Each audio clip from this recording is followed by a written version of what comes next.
In the shadow of the towering Himalayan peaks, where the air bites with a crisp, icy chill, the tiny village of Snowhaven rests like a forgotten whisper on the edge of the world. It's late afternoon, and the sun is sinking, painting the snow in hues of gold and amber. Anna Patel, a school teacher with a heart as warm as her golden retriever Max's fur, trudges along the village outskirts.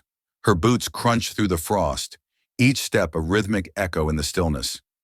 Max bounds ahead, his tail wagging like a metronome, sniffing every frozen blade of grass, every hidden scent carried on the wind.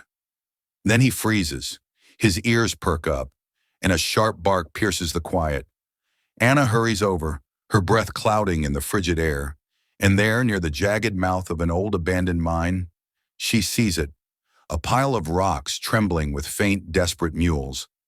Her flashlight dances over the scene, and her heart lurches.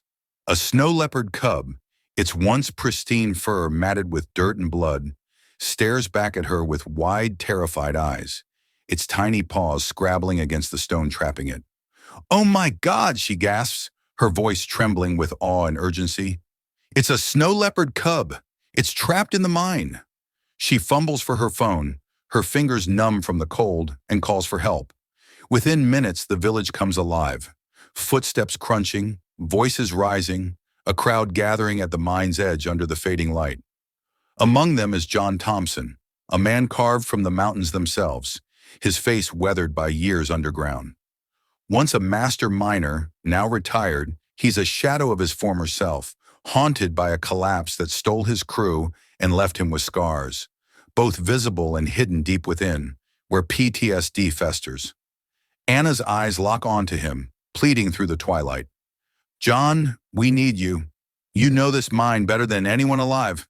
His jaw tightens, memories flashing, screams echoing in dark tunnels, the weight of rock pinning him down.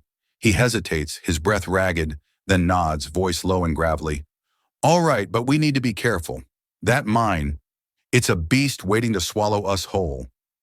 As night cloaks Snowhaven in a blanket of stars, the villagers rally, their faces etched with determination. Ropes coil like snakes on the ground, flashlights flicker to life, and first aid kits are packed with trembling hands. Anna lingers by the mine's entrance, her silhouette small against its gaping maw. She kneels, peering into the darkness, and whispers, "Hold on, little one. We're coming for you, I promise." The cub's mewling softens as if it hears her, as if it clings to that fragile thread of hope. The team stands ready, tools in hand, their eyes reflecting the starlight, grim, resolute, and unwavering.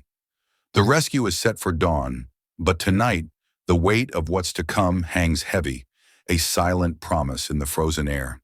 Dawn breaks over Snowhaven, sharp and cold, the kind of morning that stings your lungs with every breath. The sky is a pale, endless blue, and the village stirs with purpose. At the mine's entrance, the rescue team gathers, their breath puffing out in white clouds that drift upward like spirits fleeing the frost. John Thompson steps forward, his hands steady despite the ghosts swirling in his mind. He unfolds a map, its edges worn and yellowed, sketched from memory in the days when he ruled these tunnels. "This is going to be tricky," he says, his voice firm but laced with caution. "The mine's been abandoned for decades. Collapses, gas pockets, unstable walls. It's a labyrinth of danger waiting to claim us." Anna, bundled in a heavy coat, steps closer, her eyes bright with determination. "Last night, I heard its cries echoing from deep inside," she insists, her voice cutting through the chill. "It's alive, John. We can't leave it." He meets her gaze, nods slowly, and begins assigning roles with the precision of a man who's faced the dark before. "I'll lead. Anna, you're on animal duty. Keep that cub calm if we reach it. Raj, you handle comms. Keep us linked to the surface. The rest of you, carry gear and watch my back."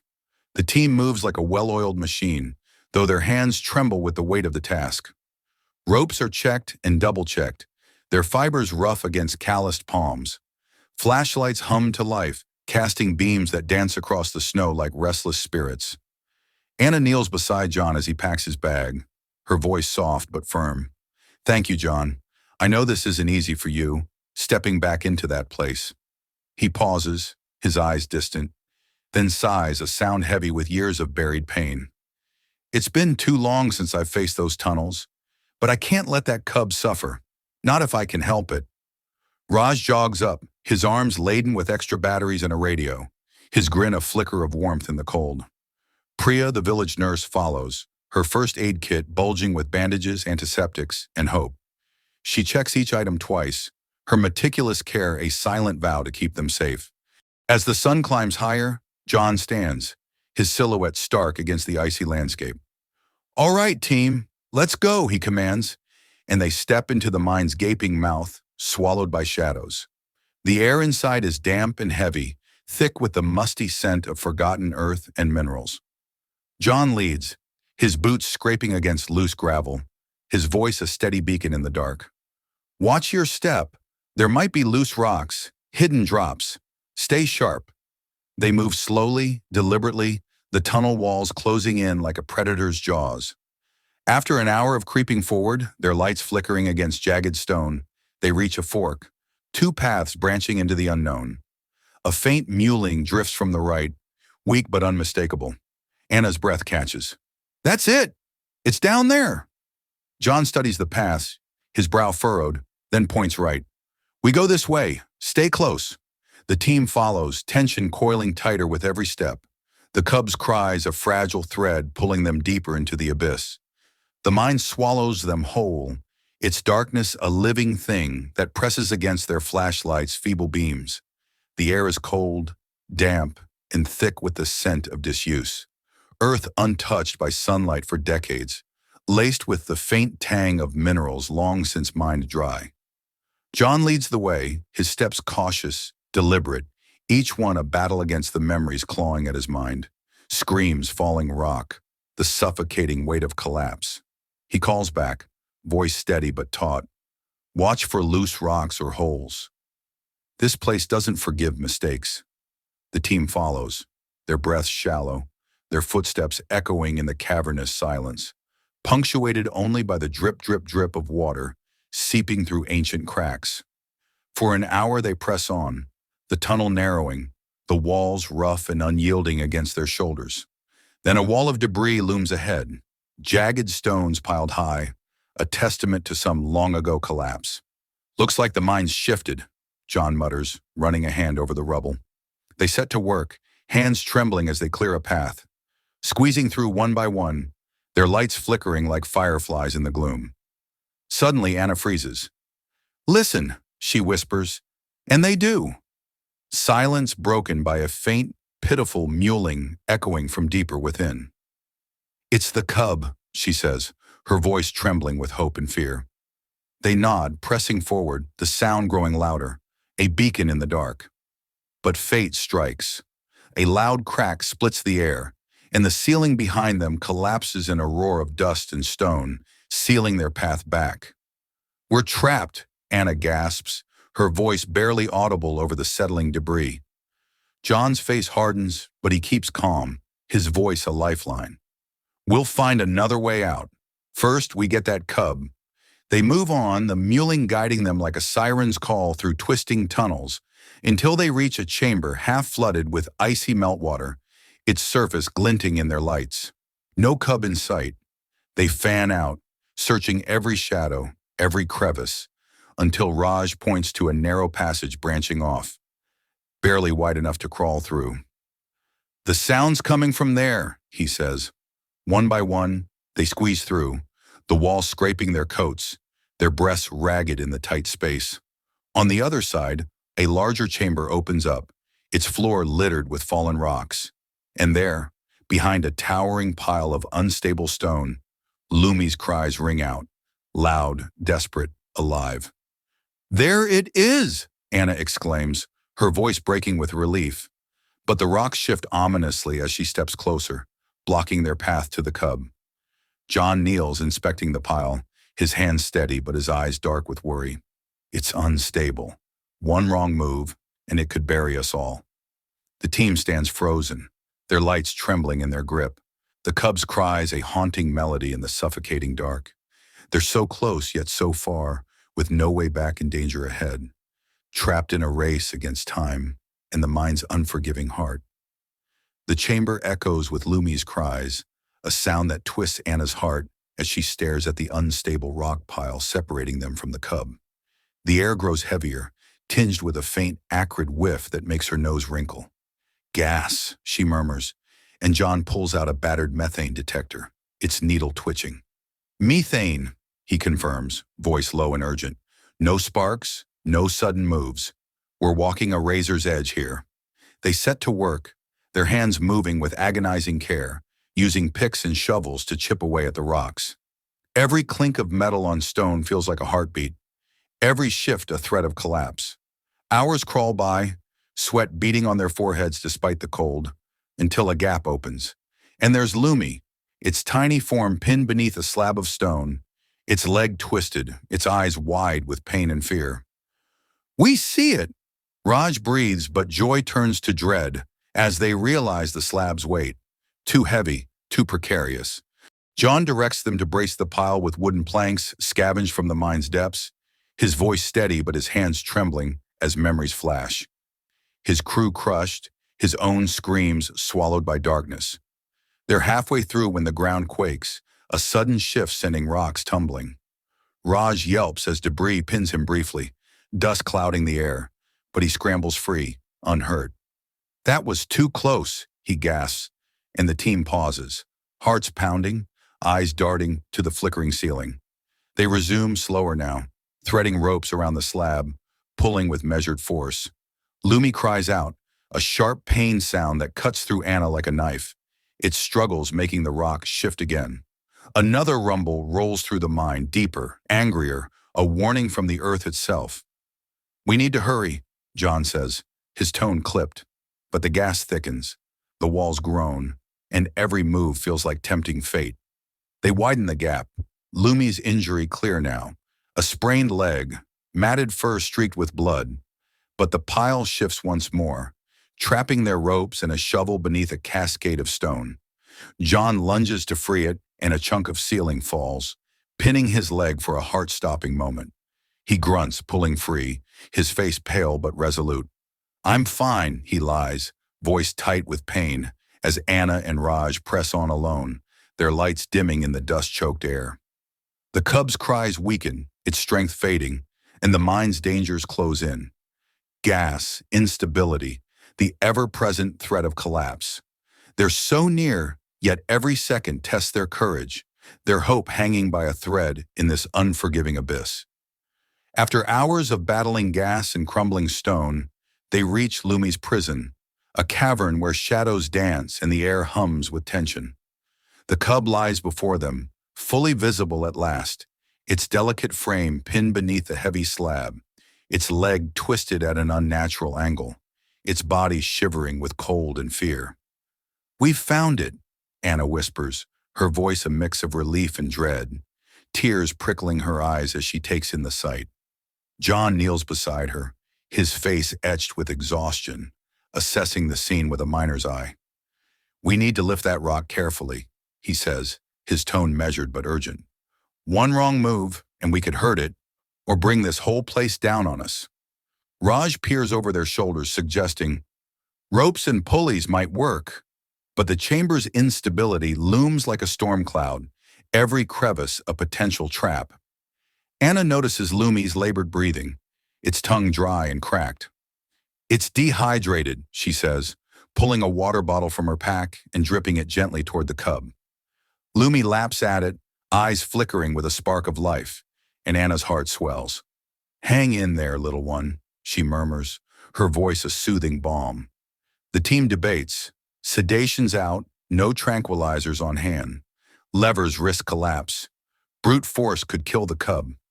John proposes stabilizing the area with more planks, his hands tracing invisible lines in the air as he plans. Anna adds, maybe food to distract it. Keep it calm while we work. They settle on a fragile strategy. Raj watches for shifting rocks. John and Anna rig ropes to lift, their every move a prayer against disaster. They gather their tools, voices hushed, the weight of Lumi's fate pressing down.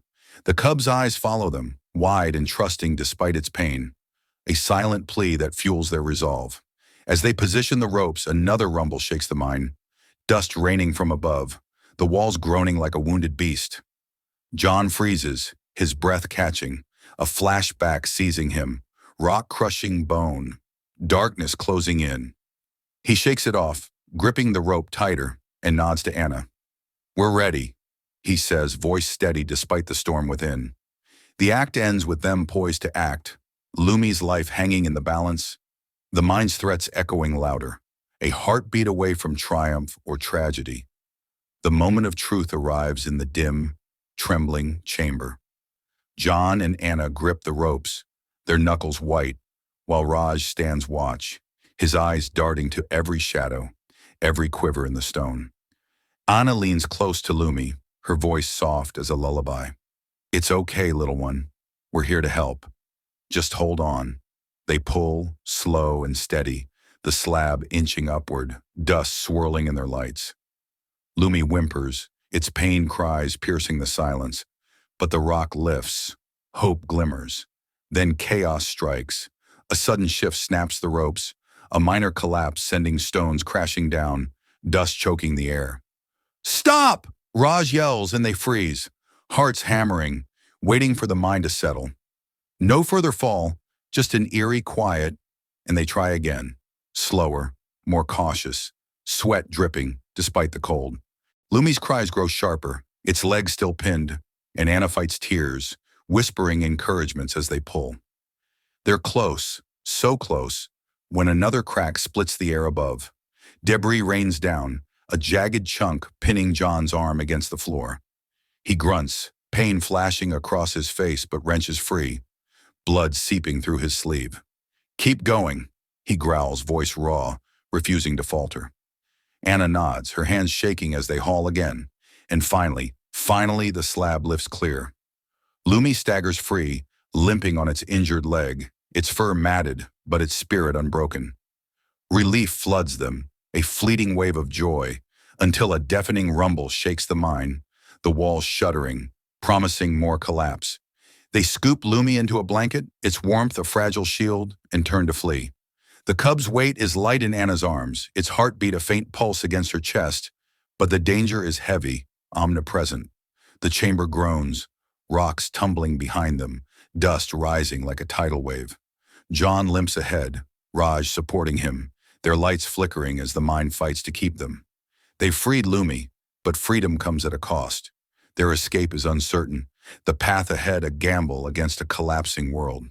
The act ends with triumph tainted by fear, the team racing against time, the cub's life their fragile victory in the face of relentless peril. With Lumi cradled in Anna's arms, the team bolts from the chamber, the mine's rumbles growing into a roar that shakes the earth beneath their feet. The path back is a graveyard of debris, new collapses blocking their retreat. "We're trapped again," Raj pants, his voice tight with panic. John's eyes dart through the gloom, desperation sharpening his focus. He spots a rusty ladder bolted to the wall, leading to a ventilation shaft high above. "This might be our way out," he says, voice hoarse, climbing first despite his bleeding arm. The rungs groan under his weight, flakes of rust raining down, but he presses on, testing each step with a miner's instinct honed by years of survival. At the top, he slams his shoulder against the shaft's cover, rusted shut from decades of neglect. Raj scrambles up, lending his strength, and together they pry it open. A sliver at first, then wider, fresh air rushing in like a lifeline, crisp and sweet against the mine's dankness. Anna climbs next, Lumi bundled tight, her hands shaking as she passes the cub to John. He lifts it through, its tiny body trembling against the cold night beyond. One by one, they follow. Raj, then Priya, then the others, each ascent a battle against exhaustion and the ladder's creaking protests. Anna's last, her boots slipping on the final rung as the chamber below erupts in a thunderous collapse, the ladder buckling under her. She lunges, fingers brushing the edge, and John grabs her wrist, hauling her up with a grunt of pain. They collapse outside, sprawled on the snow under a star-strewn sky, coughing dust, their lungs burning. Lumi nestles against Anna, its breathing shallow but steady. John's arm drips blood onto the white ground, staining it crimson, but he waves off help, voice weak, just a scratch. The mine's entrance is gone, sealed by its own fury, a tomb of stone and shadow. They lie there, chests heaving, the silence of the night a stark contrast to the chaos they've escaped. Relief washes over them, mingled with exhaustion and the raw ache of survival. The cub's warmth in Anna's arms is their beacon, a fragile life saved. But at what cost? John's injury, the team's scars, the mine's final roar. They've won, but the victory feels heavy, bittersweet, a tale etched in blood and snow. Back in Snowhaven, the village hums with life as dawn paints the rooftops gold. Lumi rests in Anna's home, a makeshift bed of blankets by the hearth, its sprained leg bandaged by Priya's steady hands. The cub's fur is cleaned, revealing a silver-white sheen, though it's weak from dehydration and hunger. Villagers stream in, their voices a chorus of awe and congratulations, hands clapping the team's shoulders, eyes wide at the sight of the snow leopard cub they've only ever seen in tales. "You did it!" They cheer, but beneath the celebration, a question simmers. What now? Some argue to keep Lumi, their voices bright with excitement.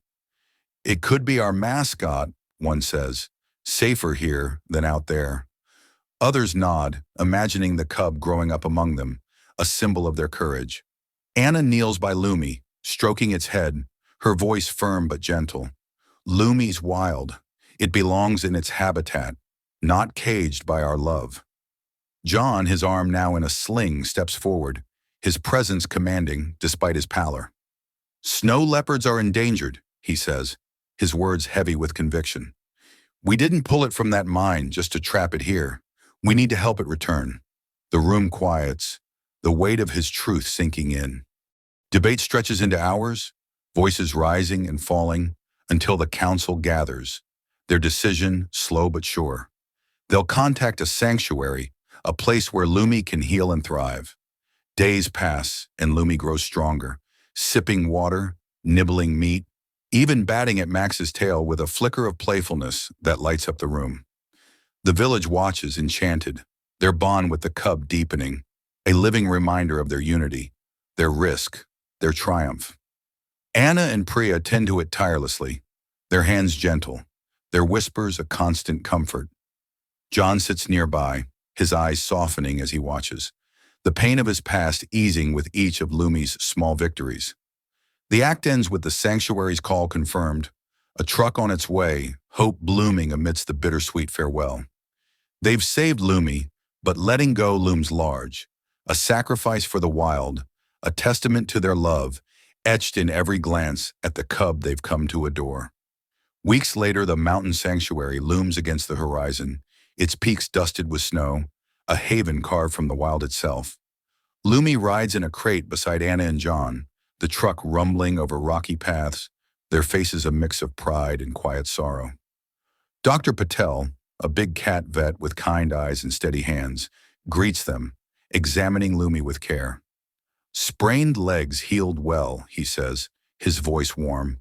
"It's dehydrated, underfed, but strong. Rehab will take months, hunting, climbing, surviving."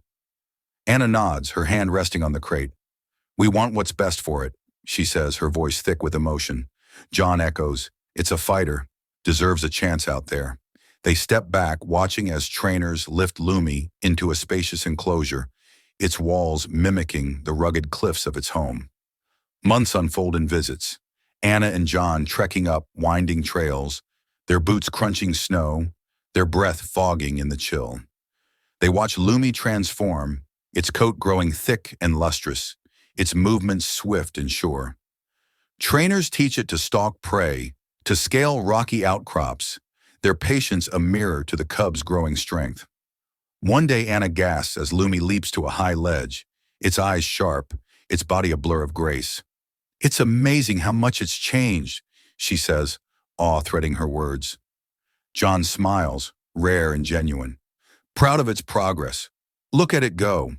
They linger, reflecting on the mine's terror, the rescue's thrill, the bond forged in darkness.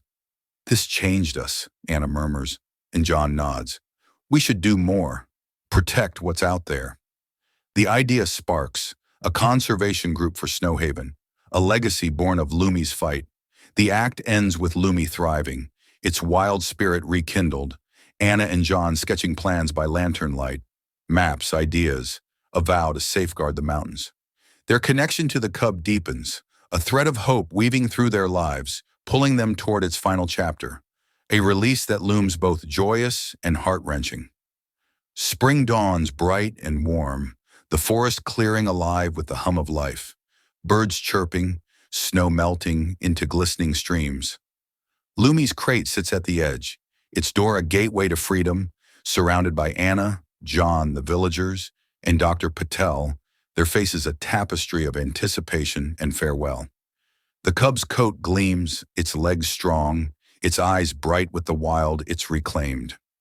Anna kneels, her fingers brushing the crate, voice trembling. "This is it, little one. Time to go home." Dr. Patel swings the door wide and Lumi steps out, hesitant at first, paws testing the earth as if remembering a dream. Then with a flick of its tail, it bounds forward, a silver streak vanishing into the trees, swallowed by the forest's embrace. Anna's tears fall freely. "Goodbye, stay safe," she whispers, her heart breaking and soaring at once. John rests a hand on her shoulder, his voice steady but soft. "It's doing what it's meant to. Free, wild, alive." They watch the spot where Lumi disappeared, the silence heavy with loss and triumph. As they walk back, Anna's resolve hardens. "This taught me resilience," she says. "Let's start that conservation group. Keep this going." John nods, eyes alight. Educational programs, mine restoration, protect it all. Days later, the Snowhaven Conservation Society is born. Villagers rallying, their hands shaping a future where no cub faces Lumi's fate. They seal old mines, plant trees, teach children the mountain's secrets, a legacy carved from one small life. Imagining Lumi out there, hunting, thriving, perhaps raising cubs of its own, they feel a quiet fulfillment, a purpose that binds them to the wild they fought for. The story ends on this note of hope, a village transformed, Anna and John standing together, their eyes on the horizon, their hearts tethered to a snow leopard running free under the vast Himalayan sky.